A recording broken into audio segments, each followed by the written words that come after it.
예, 정운천 의원입니다.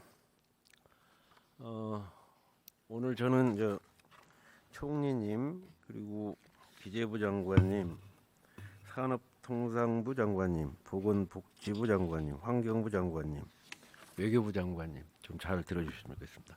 화면 좀 봐주십시오. 총님, 저 화면 보시면 지금 우크라이나 사태, 코로나 사태로 인해서 지금 외국에 수입하는 자원들이 저렇게 엄청난 예? 지금 무역 적자에 그냥 어마어마한 역할을 지금 하고 있잖아요. 걱정이 많죠. 네, 그렇습니다. 그리고 자원 외교에 대해서 오늘 질의를 좀 하고자 합니다. 그 다음 장 한번 보십시오. 지금 현재 텅스텐 같은 경우 거의 중국에서 수입하고 있고, 히토류 관계도 중국.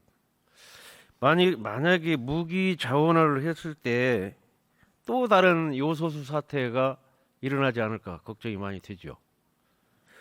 그래서 그 자원 외교를 한번 쭉 들여다봤어요. 그 다음 장 보시면 원래 77년 박정희 대통령 때 법을 만들고 김대중 정부 때 해외 자원 개발 기본 계획을 세우고, 그다음에 석유, 가스, 유연탄, 우유, 철, 동, 아연, 니켈을 전략 장목으로 하고, 또 준 전략 광물로 리튬, 히토류까지 기본을 만들었어요.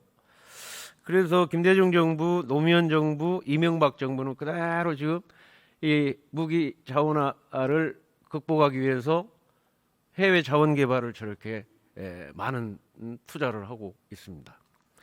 무려 김대중 정부는 그 1조 원, 노무현 정부는 2조 3천억, 이명박 정부는 6조 5천억까지.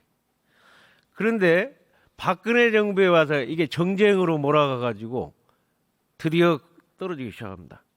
심지어 문재인 정부는 아예 이걸 적폐로 몰았어요.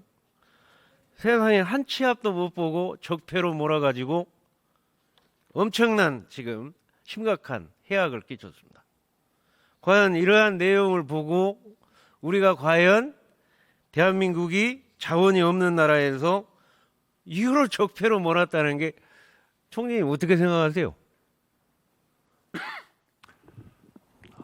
중요한, 또 우리가 많이 의존하고 있는 이런 그 아주 기초적인 원자재, 부품 이런 것에 대해서는 항상 안전한 세계 공급망이라는 것을 염두에 두고 자체 개발을 하는 이런 자원 협력, 또 핵심 국가와 이런 그 리스크가 적은 국가와 이런 공급 계약 같은 거를 체결하는 죄송합니다. 그런 노력을 계속 시간이 많이 해야 된다고 가니까 생각합니다. 바꿔야 되겠죠. 이대로 가면 안 되겠죠. 네, 중요한 품목에 대해서는 좀 우리가 진출하는 새로운 노력을 해야 정부가 된다고 들어와서 생각합니다. 제가 제안을 좀 드리려고 이렇게 말씀드린 겁니다. 그 다음 장 보시면 지금 이번 문재인 정부에 와서 신규 자원 개발은 한 4천억을 이제 쭉 투자를 해서 지금 24개인데 완전히 없애버린 사업 이게 103개입니다. 심지어 2021년에는 페루에 있는 8천억이나 들었던 석유 회사를 28억에 그냥 내다 팔아버리는, 아예 적폐로 몰았어요. 해외 자원 개발을 하는데 그렇게 적폐로 몰아서 그 사장들을 기소를 하고, 그래 되면 그 직원들, 그 관계되는 공무원들 과연 투자할 그런 마음이 생기겠습니까? 자, 그 다음 장 보시면. 그래서 이제 자원 개발의 투자 회수가 지금은 희망적으로 되고 있습니다. 가스가 한 70%, 광물이 53%. 자, 그 다음 장 보시면. 그래 자원 외교 성과가 많이 나오고 있어요.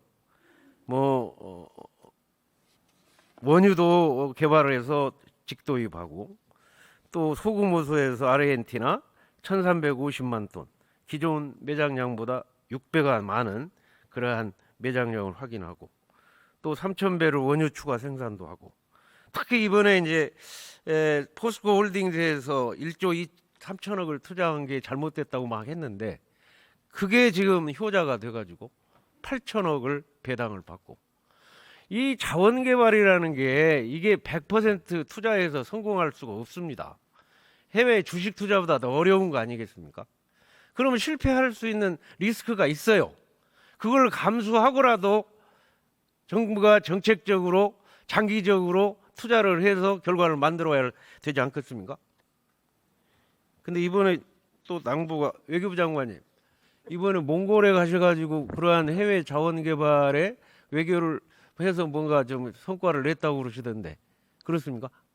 네, 이번에 그 몽골이 10대 그 자원 부국인 만큼 그 희소 금속을 같이 공동 개발하고 조사하기 위해서 협력 센터를 예. 추진하기로 했습니다.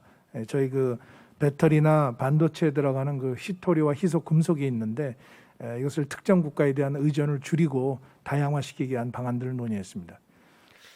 제가 외교부 장관님한테 질문 드리는 거는 이거는 단순히 산자부 장관의 문제가 아니고 장관님들 모두가 관계되는 데에서 많이 노력을 해야 된다는 전제하에서 이렇게 말씀을 드렸습니다.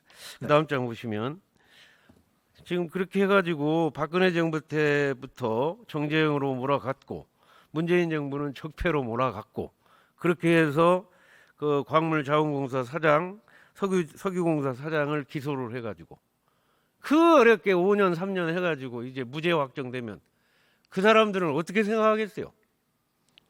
기가 막힐 일입니다. 그 다음 장 보시면 그래서 제가 다시 한번 저 그래프를 보면서 지금 현재 우리 해외 원조하는 돈이 4조 원이거든요. 우리나라의 규모가 그 정도 투자할 수는 있습니다.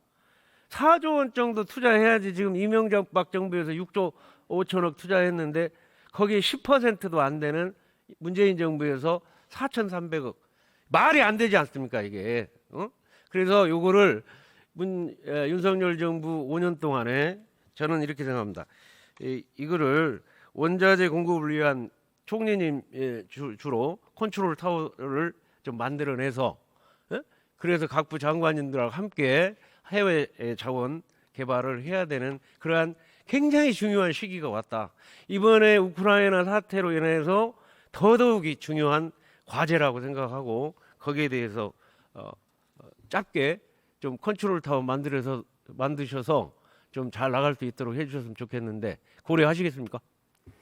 예, 지금 정부에서도 그런 그 자원의 안보, 자원이 안보화되는 것에 대한 노력을 하기 위한 여러 가지 조직과 그리고 자원의 규모도 더 늘리도록 그렇게 해나가겠습니다.